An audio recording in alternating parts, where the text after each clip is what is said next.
Hey guys, welcome to Mintech. This is Chris again. I'm just going to go over a quick overview of the Sig Sauer P938. Now this is the one that I won from Alien Gear and Mad Custom Coatings for the video that I did. This is again a Sig Sauer P938 9mm chambered in 9mm.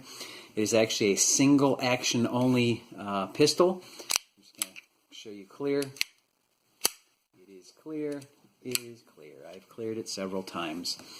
Anyway, so overall length on this pistol is 5.9 inches. The weight of this pistol is approximately 16 ounces dry, so without ammunition. Barrel length on this is approximately 3 inches. And the overall width is 1.1 inches. Height on this is 3.9 inches. And again, this is chambered in 9mm parabellum. It does come with a standard 6-round magazine plus one in the chamber for a total of 7 rounds. Also, they do have the 7-round extend magazine, and so 7 plus 1, that's a total of 8 rounds for this gun. Let's go over a little bit how to break this particular pistol down, because it is a little bit different than your Glock or your Taurus or Canic or anything else that I've shown you before. It is mirrors the 1911. It is a miniature 1911. So let's go through that quick.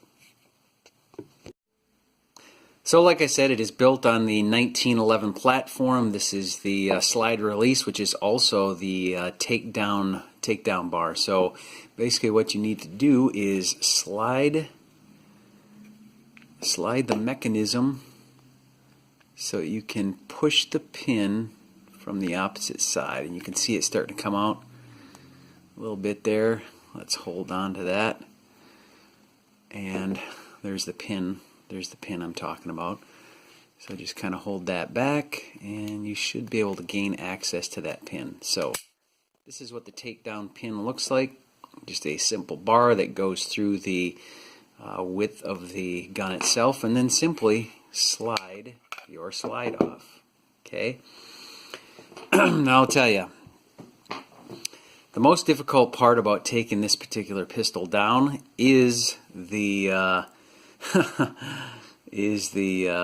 spring and recoil bar. This thing is just a bear to get placed back into there. So I will show you how it's done. I'm not necessarily going to show you because it might be difficult on camera to get that recoil spring and bar back in, but essentially it is just taking a hold of it with your fingernail, and boom, it is out of there. Okay, this has been recently greased, and so it's ready for reassembly, and simply just slide your barrel out with like most guns. Okay, so this is the 3-inch barrel. It goes back into place, and like I said, this is a bear to get back in. My wife's PK380 is the same exact way. It is not a capture spring, so it's not. It doesn't have the C-clamp at the end, or C-clip. So this has to be pushed back into the chamber here, which is a pain in the rear end. So I'm not going to show you that on camera because I would hate for you to see me struggle with this. So just know that you collapse this spring into the housing and push it back into the barrel. You'll notice, if you can see, even get a good light, you'll see that it's a almost a horseshoe type design, and it corresponds to the barrel, underneath barrel lugs right there. So just know that it is not fun getting back in there. Alright, so that actually went in pretty decently. It is now back in there like it's supposed to be. It did go in surprisingly well. I didn't struggle too bad, but anyway, just know that it can be difficult the first couple of times that you do it. So let's reassemble this. Now there's some things to keep in mind when you reassemble this this pistol. One is this this mechanism right here, which is part of the slide, is going to have to be pushed forward so that the slide can come all the way back. The other thing you're going to have to recognize is the fact that this is going to go through the hole, but it also has to go through your barrel lug, which is located right here. So I know there are some guys that have struggled with putting this back together. They miss this hole right here when sliding it all the way back. They push the slide all the way back and insert the key, and then they can't figure out why their slide won't release all the way forward. Well, that's the problem, is that you really have to get that slide release bar into that insertion point. So I'll show you how that's done. So simply guide the pistol on, and this is what I'm talking about. You're going to have to fidget with this. In fact, I'm going to use a pen so I can get in there. Make sure that you push it forward.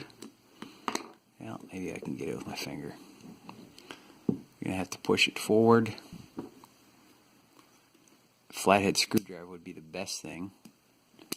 Push it forward, and you're going to have to push your slide also back at the same time. So get it about this point, and you can see it's fully collapsed in there, and I'm able to pull it back. So this is the point where,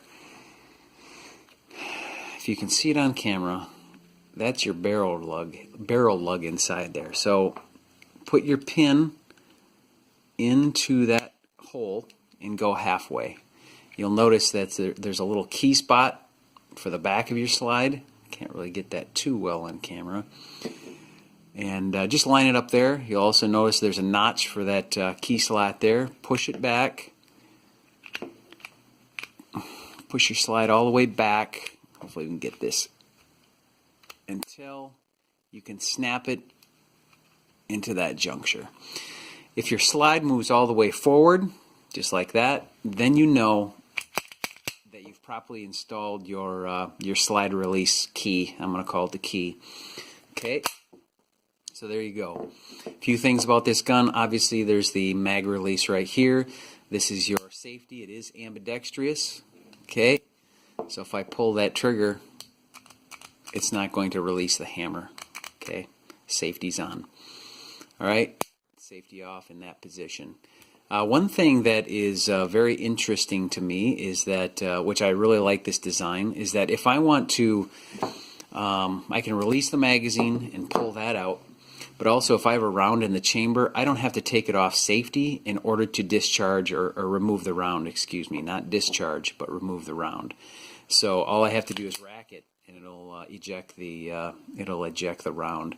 Sometimes I know, like my Taurus, you have to take the safety off and then eject the round that way, and then put your safety back on. But with this design, you don't have to do that, which I find very favorable. So let's go out to the range, and we'll do some testing of the pistol as far as sighting in, as far as reliability, and you'll get a feel for how this thing shoots. Now, hey guys, it's Chris from Mintech. I am out at the range for a short bout, and I am going to test out the Sig Sauer P938. This is a special edition. You've seen the video. Let's see how this thing reacts. We're going to see probably about, I don't know, maybe 15 feet for my target. So I want to see where it's shooting. So let's give it a try.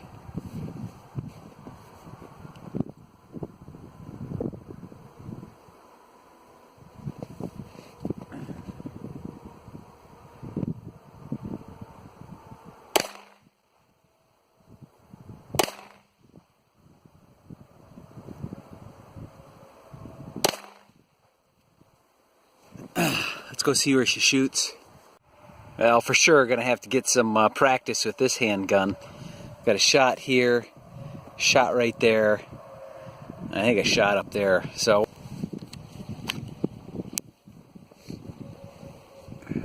see if we can get a better hold of this thing. Get her on target.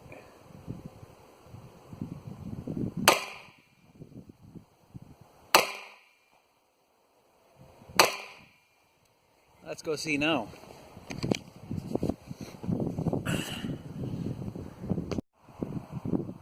Yeah, we got one here, one there, and I think one here. Not sure. All right, it's going to take some practice to get this thing on target. So we can get comfortable.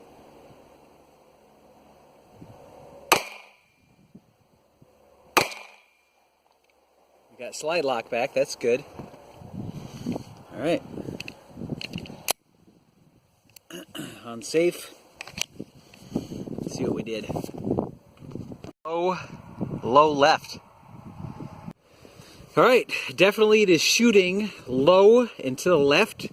So I will probably, when I get home, put my bore sighter in and see if in fact it is off a little bit as far as the sight. So I'll have to move that rear sight to the right a little bit to compensate for that left shooting adjustment. So nothing I can do as far as elevation at all. It'll just be a rear sight move and then compensate based upon up and down movement of gun. So I'm going to go hit some steel and see how I do from there. All right.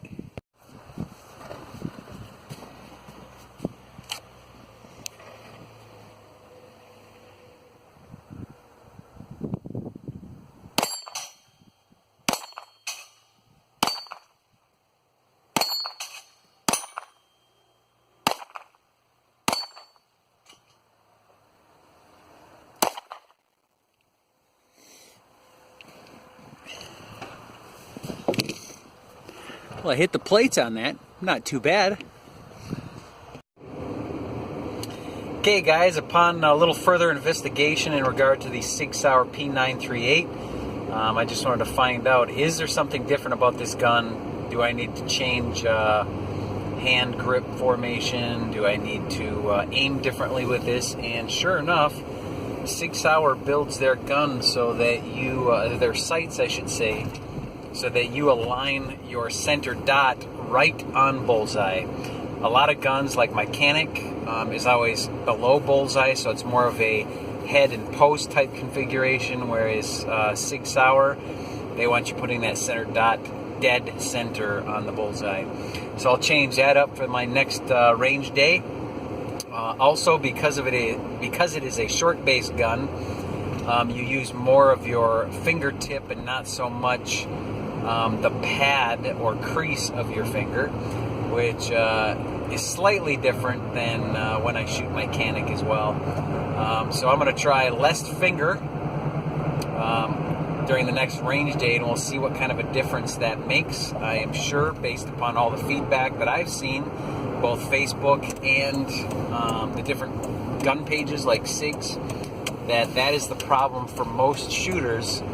And that's where they see the low left shots on target. So stay tuned.